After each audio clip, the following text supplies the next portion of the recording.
deep, is he? The ploughing plonker. Break me pearlies on this blasted pit-ridden tract.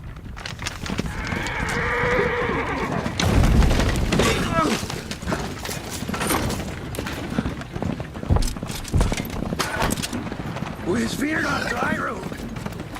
Aye, the devil's after you! This running from!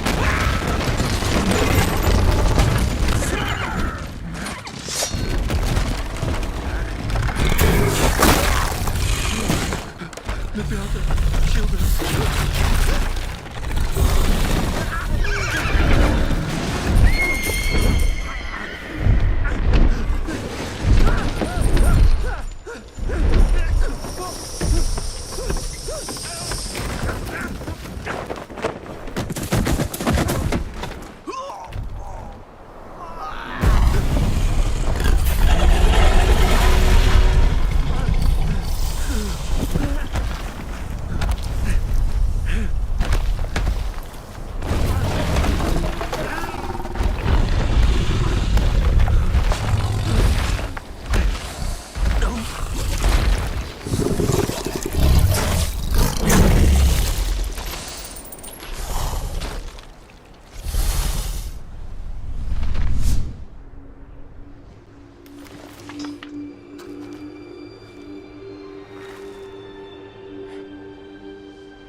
Salt.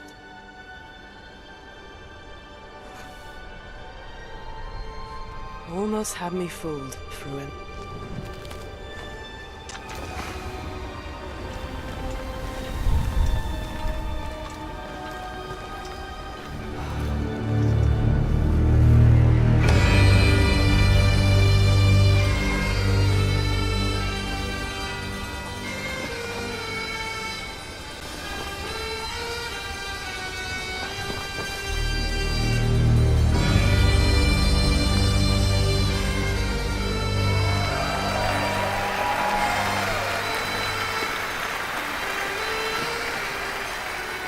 Thank you.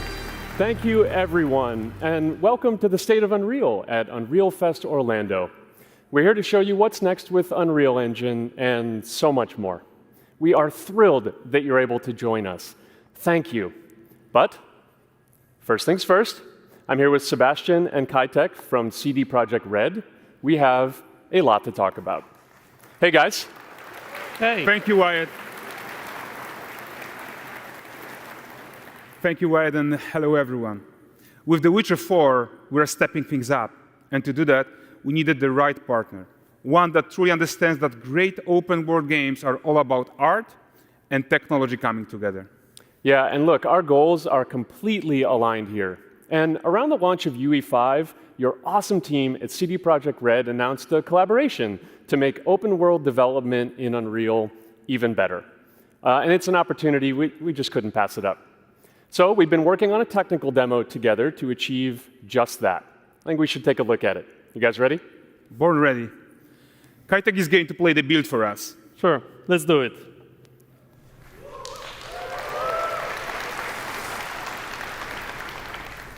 This is a technological showcase set in the world of The Witcher 4. What you just saw and are going to see now is running on a standard PlayStation 5 at 60 FPS with ray tracing. So in the game, you'll be playing as Ciri, a professional monster slayer, a witcher. She explores the world and hunts down monsters for coin. The region we are in is called Kovir, and you'll get to explore it in a game. Right now, Ciri is investigating a monster, and after gathering new clues, she is heading back to a nearby village.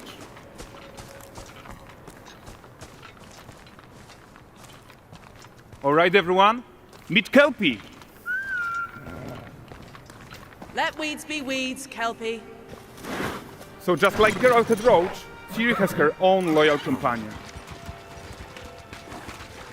We return to town.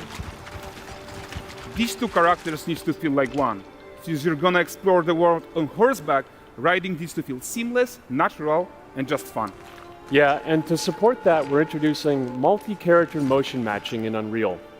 So Ciri and Kelpie, they're perfectly synchronized when mounting from any angle and speed. And we also support root motion movement on Kelpie, so controlling her feels realistic and grounded. And there are also some really nice improvements to our Unreal Chaos Flesh Solver and these machine-learned deformations. So you've got realistic muscles moving and stretching under Kelpie's skin without compromising the performance there.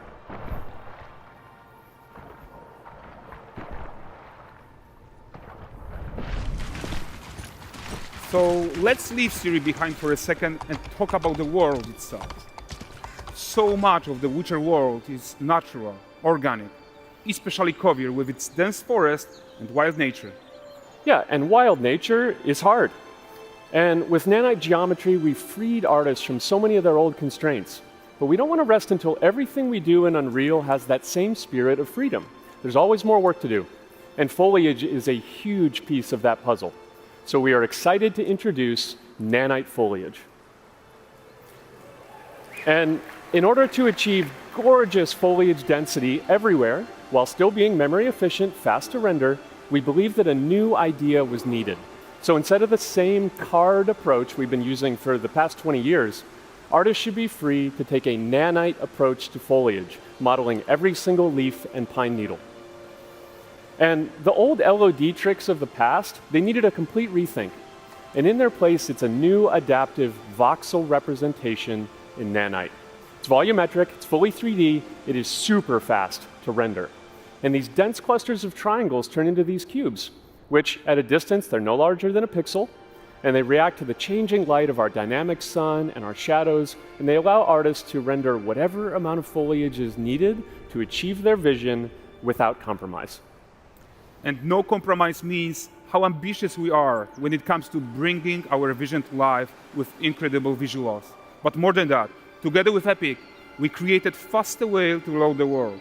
We can now bring in more content more quickly for the smoothest possible experience as we fly down to catch up with Siri.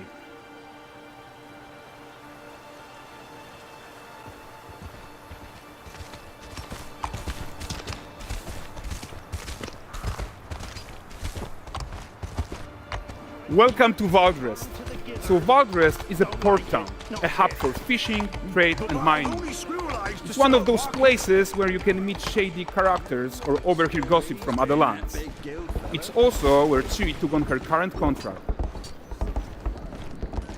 High-tech, let's leave Kelpie here and explore the marketplace and food. I'm so excited we can finally show you some of this stuff. Let's see what Valdrest has to offer. Not her again. Not even at the land Exeter Fair! Now, 9 gazes while I present him with a fish. For the furry rascal will often wink, and a bear's weight grants good fortune.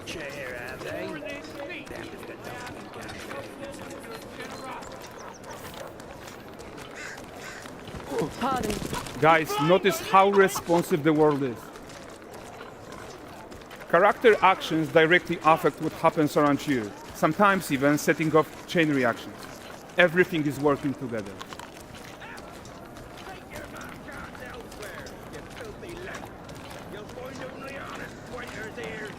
Oh, look at this poor gentleman being taught how to fly by an angry innkeeper. That's what happens when you cheat at Gwent. Last of it, is it? Ready to wait. Jingling the purse.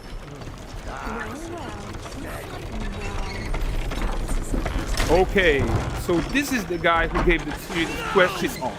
Like you probably suspect, he has his own agenda in all of this. You're off your tits again, Wilfred. Get your ass up.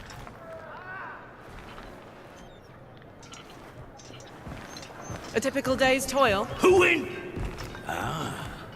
Witcheress. What news of my wagons? No eternity is taking that damn salt to arrive. I found them. And, well, suffice to say, they'll not reach you. As for the salt, I found not one speck. I presume this comes as no surprise to you. Now.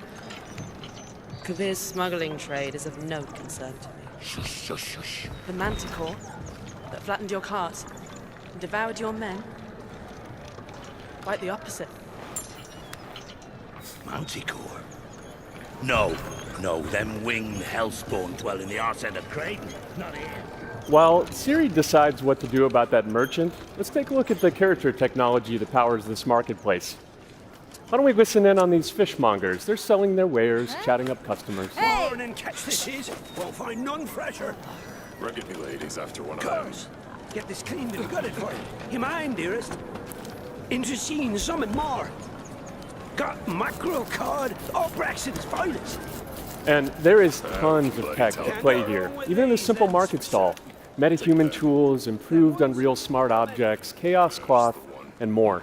Yeah, and all of this exists to make sure that the gap in quality between Siri and NPCs is as small as possible. Yeah, and closing that gap, it's not just about fidelity, right, but also authenticity. They should react to changes in the world around them. But the prisoner in pillory isn't exciting enough for Valdrest. Let's grab everyone's attention with a circus.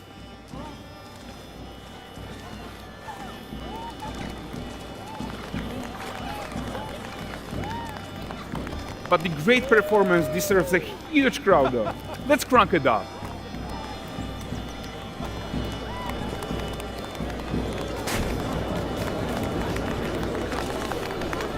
So you are seeing tons of optimizations here to many of Unreal's systems, including an entirely new Unreal animation framework, allowing us to fit easily in our 60 FPS budget, not just in rendering, but also with room to spare on the game thread. Over 300 animated skeletal mesh agents all going about their business. And the whole point is to leave breathing room for developers like you to introduce the gameplay and the systems that your players expect, empowering you to make your worlds come to life without Unreal standing in your way. You are right, and that's the open world RPG that we're making. But before we wrap up, how about one final check-in with Siri?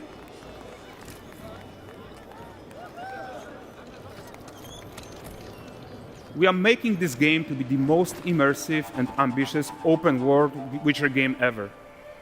And we are making this a reality thanks to our work on Unreal with the team at Epic. I think what we are doing together is going to bring in a new generation of open world RPGs, and I'm so proud of what we accomplished so far. We are too. So we're almost done, but before we go, here's a small gift for all Witcher fans. A first look at Lanexeter.